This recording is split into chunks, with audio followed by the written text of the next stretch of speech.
ओम गणेशाय नमः। ओम नमो भगवते वासुदेवाय।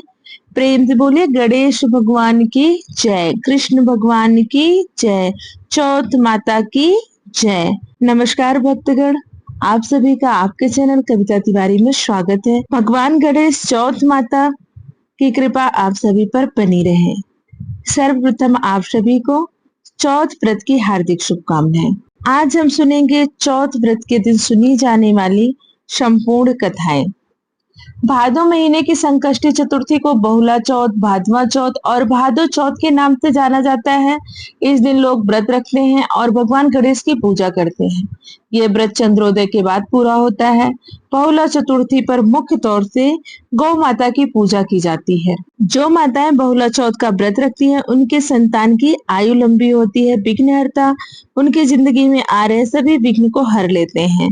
और जो बहनें बहुला चौथ का व्रत रखती हैं, चौथ माता की कृपा से उनके भाई की आयु लंबी होती है। तो आइए सुनते हैं बहुला चौथ यानी चौथ के दिन सुनी जाने वाली संपूर्ण कथाएं। पुराने समय की बात है, एक ब्राह्मण था जिसके घर एक बेटा और बहू थे। बेटा और पिता कुछ कमाते तो थे नहीं, जो बहू के साथ आया हुआ दहेज का धन था उसी से अपना काम चलाते थे।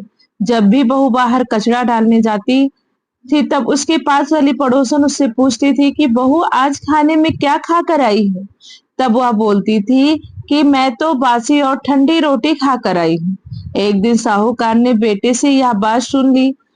वह वहां से चला गया और अपनी माँ के पास जाकर बोला कि माँ, तू अपनी बहू को रोज गर्म खाना खिलाती है और वह फिर भी बाहर जाकर यह बोलती है कि मैं तो बासी रोटी खा कर आई हूँ। तब माँ ने कहा कि बेटा, मैं तो चारों थालियों में बराबर गर्म खाना परसती हूँ। यदि तुम्हें यकीन नहीं है तो तुम खुद देख लेना। वह अगले दिन तबीयत खराब होने का बहाना बनाकर कंबल ओढ़कर लेट गया।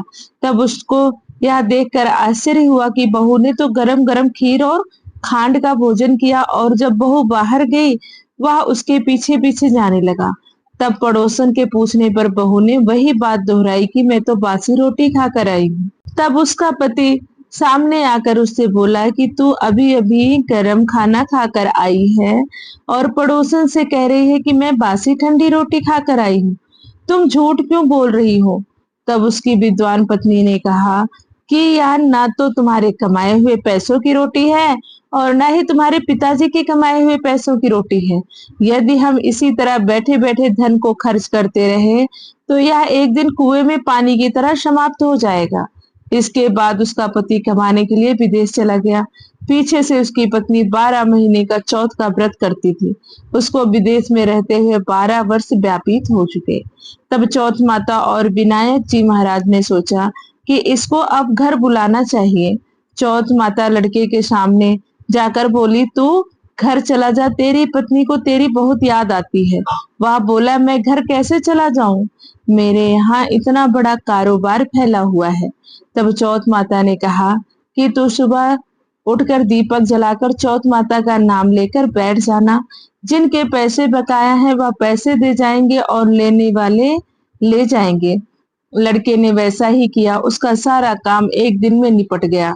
जब वह घर जा रहा था तो रास्ते में एक सांप दिखाई दिया जो आग के पास जा रहा था। उसने सांप को आग से बचाने के लिए हटा दिया। ऐसा करने पर नागराज क्रोधित हो उठे और कहा कि पापी, मैं तो इस नाग योनि से मुक्ति के लिए जा रहा था और तूने मुझे हटा दिया। अब मैं तुझे डस लूंगा। तब वह लड़का बोला कि मैं 12 वर्ष बाद अपने घर जा रहा हूँ। आप मुझे अवश्य ही डस लीजिएगा, किंतु आज मुझे अपने घर वालों से मिलने दीजिए। आप कल रात को आकर मुझे डस लेना। नाग ने उसकी शर्त मान ली और वहां से चला गया। जब लड़का घर आया तो वह उदास था। उसने अपनी पत्नी के पूछने पर सारी बात बता दी। उसकी पत्नी बहुत चतुर थी। उसकी पत्नी ने एक सीढ़ी पर बालू रेत बिछा दी, दूसरी सीढ़ी पर दूध का कटोरा रख दिया, तीसरी पर फूल माला बिखेर दिए, चौथी पर इत्र छिड़क दिया, पांचवी पर मिठाई रख दी, छठी सीढ़ी पर जौ और सातवीं पर रोटी रख दी। रात को जब सांप आया तो उसने पहले ठंडी ठंडी रेत में लौट कर आया, फिर दूसरी सीढ़ी पर दूध पीकर कहा, एक ब्राह्मणी के बेटे को डसता तो नहीं, लेकिन वचन दिया हुआ हूँ इसलिए डसना तो पड़ेगा।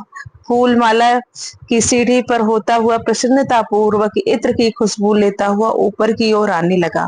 सांप को ऊपर आता हुआ देखकर विनायक जी ने चौथ माता से कहा कि इस ब्राह्मणी के बेटे की रक्षा करनी होगी, क्योंकि इसकी पत्नी इसके लिए चौथ का व्रत करती है, उसका फल देना ही पड़ेगा। तब विनायक जी ने सीढ़ी पर रखे हुए आंखों से सिल यानी सुई बनाई और चौथ माता ने रोटी की ढाल बनाई और सांप को आगे लगा दी।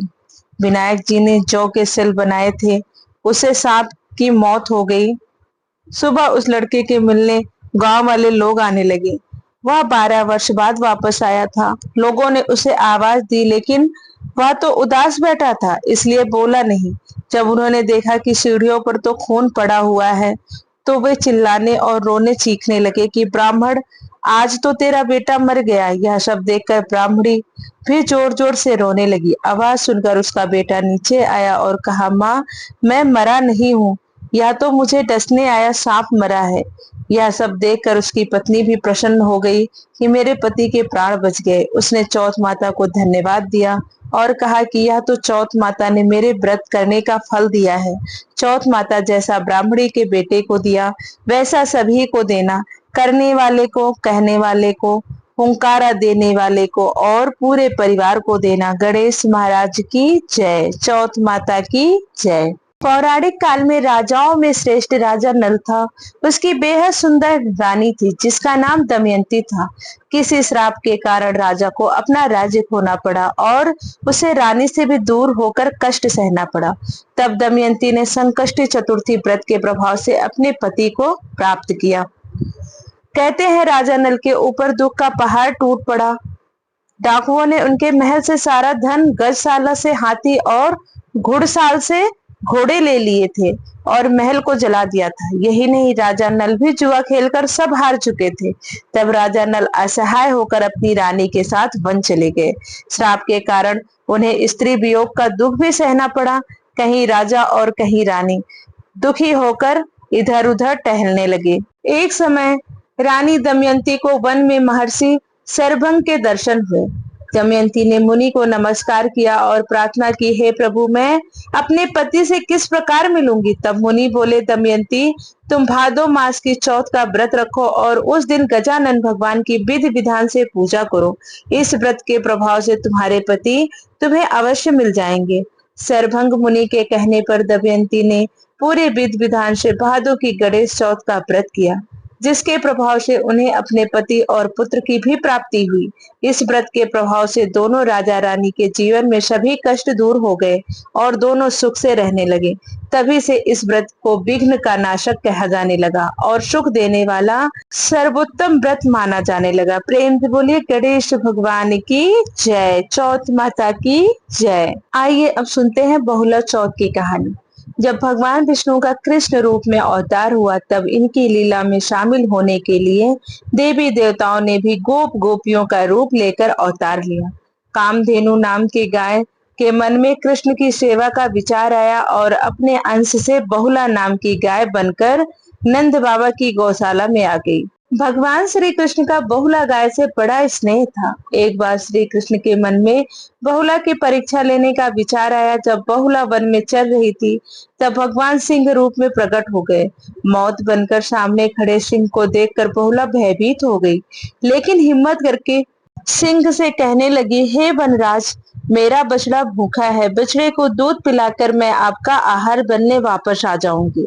सिंह ने कहा कि सामने आए आहार को कैसे जाने दूं? तुम वापस नहीं आई तो मैं भूखा ही रह जाऊंगा।